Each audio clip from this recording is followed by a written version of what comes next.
السلام علیکم ناظرین، آج کا ہمارا مضمون محمد حنیف شیوانی کا مضمون آپ سے پردہ ہے۔ انشا جی اٹھے اور کوچ کر گئے۔ کسے معلوم تھا کہ جو مقبولیت استاد امانت علی خان نے انشا جی کی شاعری کو دی وہ ملک الموت کو بھی اتنی پسند آئے گی کہ ان کی پیشی کرا دی جائے گی۔ ہماری توبہ جو ہم انشا جی کی کتاب آپ سے کیا پردہ کی چربہ سازی کریں۔ مرنا ہے کیا؟ ہم تو بالکل الٹ چلیں گے اور لکھیں گے کہ آپ سے پردہ ہے، تاکہ ملک الموت کو شک بھی نہ ہونے پائے کہ ہم انشا جی کے مداح ہیں۔ وہ یہ سمجھیں کہ ہم فرشتوں سے بھی پردہ کرتے ہیں اور معصوم فرشتے ہمارے پاس آنے سے پہلے ذرا کھنکار لیں۔ اصل میں عنوان تو لکھنا چاہ رہے تھے کہ آپ ہی سے پردہ ہے، لیکن پھر سوچا کہ اب اتنا بھی نہیں ہے تو ہمیں جھوٹ لکھنا زیب نہیں دیتا۔ قصہ کچھ یوں ہے کہ جب ہم نے اپنے مختصر مضامین کی پہلی کتاب چھپوائی تو اپنی دانست میں گویا بڑا تیر مار لیا، گو کہ اس سے کسی غیر اسلامی فلاحی یا کسی اسلامی غیر فلاحی مملکت کے باسیوں میں کسی کو کوئی فرق نہیں پڑا۔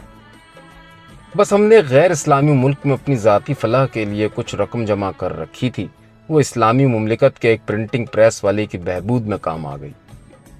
بعد از واردات اشاعت معلوم ہوا کہ اصل مارکا تو اس کو قارئین تک پہنچانا ہے۔ ہم نے سوچا کہ عوام تو ہر دور میں پوچھتے ہیں کہ غالب کون ہے، ہم سے پوچھیں گے تو ہم بتا دیں گے کہ ہم ہی تو میم ہے شین ہیں، اب کتاب خرید لیجئے۔ پر یہ ہو نہ سکا۔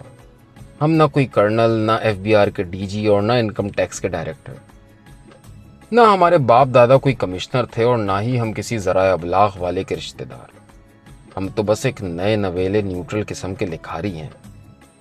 جب کسی نے کتاب نہ خریدی تو ہم نے کبھی خوشی سے اور کبھی دل پر پتھر رکھ کر دوستوں کو تحفتاً دینا شروع کی۔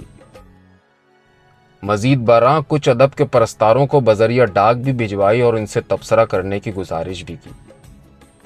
لیکن ہماری قسمت، ہم تو اسی میں خوش تھے کہ اس دور میں جنم لیا جب اخباری کاغذ پر کالم چھپا کرتے تھے اور اخبار خرید کر پڑھے جاتے تھے، اور جو قوت خرید سے آری تھے وہ عوامی لائبریریوں میں اخبار اور رسائل مفت پڑھا کرتے۔ ہم اپنے بچپن میں قائد اعظم کی جائے پیدائش کے گراؤنڈ فلور پر قائم کی جانے والی لائبریری میں بہت سارے اخبارات سے مستفید ہوئے تھے۔ مزید یہ کہ ایک آدھ ہفتے کے بعد ٹھیلے والے کے پکوڑوں کے ساتھ اس اخبار کے کچھ حصے مفت مل جایا کرتے تھے، یعنی پڑھنے کا ایک اور موقع مفت۔ اس کو بھی ہم نے شاذ و نادر ہی ضائع جانے دیا۔ لیکن اب جب ہمارے لکھنے کی باری آئی تو وہ لوگ ہی ناپید ہونا شروع ہو گئے جو کاغذ پر لکھے کو پڑھتے ہیں، اور اب تو سنا ہے پرانے اخبار میں لپٹے ہوئے پکوڑوں میں بھی وہ ذائقہ نہیں رہا۔ جب ہم نے کتاب لکھی تو کتاب کو خرید کر پڑھنے کا رجحان کم سے کم ہونے لگا، خصوصاً ہم جیسے شخص کی۔ اس پر ترا یہ کہ اگر کسی کو تبصرہ کرنے کی درخواست کی جائے تو ہو سکتا ہے وہ کتاب کی قیمت بھی واپس مانگ لے اور دبے لفظوں تبصرہ لکھنے کی اجرت کا تقاضا بھی کر دے۔ سوچا کہ مفت کی کتاب اور اس پر ڈاک کا خرچہ، کاروباری زبان میں سودا تو گھاٹے کا تھا، لیکن سوچا کہ بھاگتے بھوت کی لنگوٹی ہی صحیح، کچھ تو ملے گا۔ لیکن پتہ چلا کہ آج کل بھوت نگر میں بھی لنگوٹ کا استعمال متروک ہو چکا ہے، چنانچہ ہمارے ہاتھ لنگوٹ بھی بہت کم لگے۔ البتہ ہمارے دل کا حال جاننے والے کچھ قابل احترام اصحاب نے ہمت افزائی فرمائی، جس کا نتیجہ آپ کے ہاتھوں میں ہے۔